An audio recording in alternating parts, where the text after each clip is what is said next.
আজকে আমরা পরিবেশ রসায়নে ২ নম্বর ক্লাসটি করব। তো চলো শুরু করা যাক। সো আমার ফার্স্টেই কি আছে? বয়েলের সূত্র। তো বয়েলের সূত্রতে আসলে কি বলা হয়েছে? বয়েলের সূত্রে বলা হয়েছে যে স্থির তাপমাত্রায় কোনো গ্যাসের আয়তন তার উপর প্রযুক্ত চাপের কি ব্যস্তানুপাতিক হয়। সো দেখো এখানে কি এই জিনিসটাই আমার কথায় কি লেখা আছে যে স্থির তাপমাত্রায় নির্দিষ্ট ভরের কোনো গ্যাসের আয়তন ওই গ্যাসের উপর প্রযুক্ত চাপের ব্যস্তানুপাতিক। সো বয়েলের সূত্র অ্যাপ্লাই তখনই হবে যখন এই দুটো শর্ত আমার কি মেনে চলবে। সো বয়েলের সূত্রের ক্ষেত্রে দুটো শর্ত আছে। শর্ত দুটো কি কি? এক নম্বর হলো কি যে তাপমাত্রাটা আমার স্থির থাকা লাগবে বা এটা কি কনস্ট্যান্ট থাকা লাগবে। ২ নম্বর হলো মোল সংখ্যা কনস্ট্যান্ট থাকা লাগবে। ঠিক আছে? এই ২ টা শর্ত যখন আমার কি মানবে তখনই কি আমরা বয়েলের সূত্রটা এপ্লাই করতে পারবো।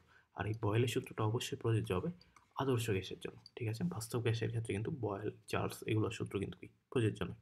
সো এগুলো নিয়ে আমরা নেক্সটে ডিটেইলস আলোচনা করব। সো এখন যদি বয়েলের সূত্রে আসি, তাহলে যদি তুমি কোনো গ্যাসের আয়তনকে ভি ধরো, তাহলে ভি সমানুপাতিক কী লিখতে পারো? 1/p, অর্থাৎ কি কোনো গ্যাসের আয়তন আর চাপের সম্পর্কটা কি ব্যস্তানুপাতিক। সো এখন যদি তুমি এই যে সমানুপাতিক জিনিসটা যদি তুলতে যাও, তাহলে কি একটা ধ্রুবক আনা লাগবে। তাহলে ভি ইকুয়াল টু কী লিখতে পারি? কে ইন্টু 1/p বা পি ইনভার্স। ঠিক আছে? তাহলে এখান থেকে আমরা কি পি ভি ইকুয়াল টু কী লিখতে পারি? কে কে দিয়ে কি ইন্ডিকেট করতেছে? কে দিয়ে ইন্ডিকেট করতেছিল কনস্ট্যান্ট। তাহলে এখান থেকে আমরা একটা ফর্মুলা দ্বারা করেই ফেলতে পারি যে P1 V1 equal to P2 V2। ঠিক আছে?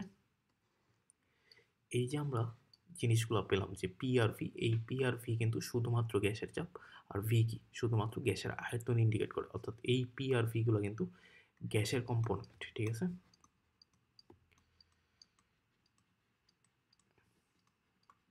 সো এই ফর্মুলাটা আমাদের জন্য খুবই গুরুত্বপূর্ণ যখন আমরা ম্যাথ করব বয়েলের সূত্রে, তখন কিন্তু এই ফর্মুলাটা কি আমাদের কাজে লাগবে। তো চলো এখন আমরা বয়েলের সূত্রে গ্রাফগুলো দেখে আসি। সো যদি ফার্স্টেই কি আমরা ভি বনাম পি, অর্থাৎ পিভি ভি বনাম পি এই গ্রাফটা দেখি, তাহলে এর গ্রাফটা কেমন হবে। সো যেহেতু কি চাপ আর এখানে কি আয়তনের সম্পর্কে আমরা সম্পর্কটা কি দেখছি আমরা ব্যস্তানুপাতিক, তাহলে গ্রাফটা আসবে হলো এরকম অধিবৃত্তাকার আসবে, আয়তাকার অধিবৃত্তাকার এই টাইপের একটা গ্রাফ আসবে। ঠিক আছে? আর যদি ভি এর সাথে 1/p গ্রাফটা দেখি, তাহলে এটা হবে মূলবিন্দুগামী একটা সরল রেখার মতো গ্রাফ হবে। ঠিক আছে? সেই গ্রাফটা হবে এরকম। বোঝা যাচ্ছে?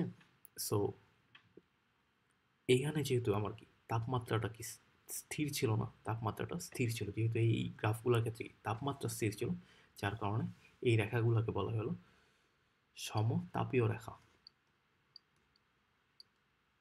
সমতাপীয়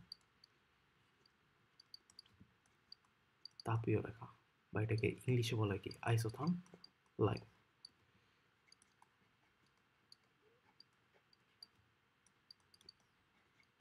ঠিক আছে?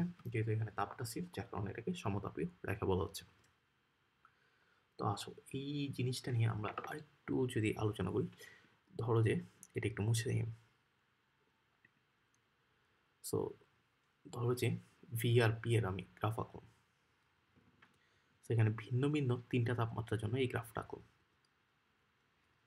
সো এটা ধরলাম যে T1 তাপমাত্রা, এটা T2, এটা হলো T3। সো এখন বলো তো কোন তাপমাত্রাটা বেশি হবে। সো এই টাইপের কোশ্চেন দেখবে যে পরীক্ষায় অনেক বেশি আসে।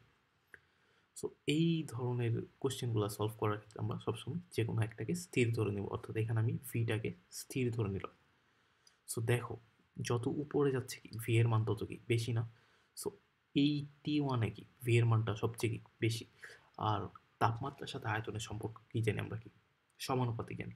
তাহলে এই ক্ষেত্রে হলো আমার কি, যার কারণে T1 এর মানটা সবচেয়ে বেশি হবে, যেহেতু এখানে কি আয়তনের মান সবচেয়ে কম, তাহলে কি বুঝতেছি এখানে কি আমার তাপমাত্রাটা সবচেয়ে কম হবে। তাহলে এটার ক্ষেত্রে লিখতে পারি T1 greater than T2 greater than T3। ঠিক আছে? দেখুন ভিন্ন ভিন্ন তাপমাত্রার ক্ষেত্রে আমরা হলো এই জিনিসটা দেখলাম। সো এখন যদি ভি এর সাথে 1/p এর গ্রাফটা কীরকম হতো, যে এটা মূল বিন্দুগামী গ্রাফ। সো এটাও ধরো যে ভিন্ন 3টা তাপমাত্রার জন্য দেখুন। ঠিক আছে? সো এটাও ধরলাম যে T1, এটা ধরলাম T2, এটা ধরলাম T3। সো এখন বলো তো কোন তাপমাত্রাটা বেশি হবে। সো এখনও আগের মতোই আমার সিস্টেম, আমি কি ভিটাকে যদি স্থির করে নিই, তাহলে কি এখানে ভি এর মানটা কি সবচেয়ে বেশি, এখানে ভি এর মানটা কি, তারপরে এটার থেকে একটু কম। আর এখানে কি ভি এর মানটা সবচেয়ে ভি এর সাথে টি এর সম্পর্ক কি বলছি যে সমানুপাতিক সম্পর্ক, ভি যত বেশি হবে টি এর মানও তত বেশি হবে। সো এখানে ভি এর মান সর্বোচ্চ, তাহলে এখানে কি এই টি ওয়ানটাই কি এখানে সর্বোচ্চ হবে, তাহলে T one greater than T two greater than T three, তাহলে এখান থেকে এই তাপমাত্রার রিলেশনটা এরকম হবে। ঠিক আছে, সো এই গ্রাফগুলো থেকে কিন্তু প্রত্যেক বছরই এডমিশন টেস্টে অনেক কোশ্চেন আসে। সো এই জিনিসগুলো কিন্তু আমাদের ভালোভাবে দেখতে হবে। তো চলো পরে আমরা এখানে দেখো যে এখানে এই জিনিসটাই কথায় লেখা আছে যে কি বলা আছে, অর্থাৎ চাপ বৃদ্ধি করা হলে সমানুপাতিকভাবে গ্যাসের আয়তন কি হ্রাস পাবে, অর্থাৎ যেটা আমরা একটু আগে দেখছি সম্পর্কটা কি ব্যস্তানুপাতিক সম্পর্ক, চাপ যত বাড়াবো আয়তন তত কি হ্রাস পাবে। সো এরপরে যদি আমরা আরেকটা জিনিস দেখি যে পিভি বনাম পি এর গ্রাফ। সো এই গ্রাফটা কেমন হবে, এই গ্রাফটা হবে হলো একদম আসলে পিভি এর সাথে পি এর যে গ্রাফটা আসে এটা একদম সমান্তরাল একটা সরল রেখা হবে। কারণ কি পিভি সময় আমরা কি দেখছিলাম যে পিভি ইকুয়াল কি দেখছিলাম যে কনস্ট্যান্ট, এই পিভিটা আসলে কি একটা ধ্রুবক থাকে, এটা তো আর চেঞ্জ হচ্ছে না, এই যে আমরা এখানে দেখছিলাম। ঠিক আছে, পিভিটা কি কনস্ট্যান্ট আছে। সো এটা যেহেতু চেঞ্জ হচ্ছে না যার কারণে এই গ্রাফটা কি এরকম আসবে। ঠিক আছে, বোঝা গেল। সো এটার ক্ষেত্রে যদি ভিন্ন ভিন্ন তাপমাত্রায় তুমি দেখতা, ঠিক আছে, ধরো যে এটা টি ওয়ান তাপমাত্রা, এটা টি টু তাপমাত্রা, এটা টি থ্রি তাপমাত্রা, তাহলে কি পেতে, তাহলে দেখতে যে এখানেও কি আগের মতোই যে তুমি যদি এখানে ধরো যে ফিক্সড ধরো জিনিসটা পিভি, অর্থাৎ এই যে চাপ আর আয়তন এই দুইটার সাথেই কিন্তু কি আমার তাপমাত্রা সম্পর্কটা সমানুপাতিক, যার কারণে পিভি যেখানে সবচেয়ে বেশি সেখানে টেম্পারেচারটাও বেশি হবে, যার কারণে এখান থেকে লিখতে পারি T one greater than T two greater than T three. So এখানে এই তাপমাত্রাগুলোর রিলেশনটা এরকম পাবো। ঠিক আছে, তো আশা করা যায় এই টাইপের গ্রাফ আসলে তোমরা সবাই পারবে। সো দেখো এখানে কি আমার এই জিনিসটাই কথাই লেখা আছে যে স্থির তাপমাত্রায় নির্দিষ্ট ঘরের কোনো গ্যাসের চাপ এবং আয়তনের গুণফল সবসময় কি ধ্রুব থাকে। ঠিক আছে, বুঝা গেল। তো আরেকটা জিনিস, এই বয়েলের সূত্র থেকে আরেক টাইপের গ্রাফ আসতে পারে। সো এটা একটু অ্যাডভান্স লেভেলের।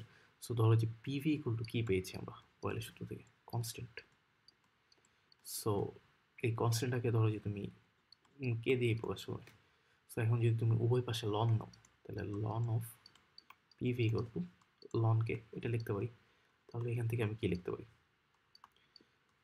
Loan P plus ln V equal to ln K, এটা জাস্ট লন এ বি এর সূত্রটা আমি অ্যাপ্লাই করছি আর কিছুই না।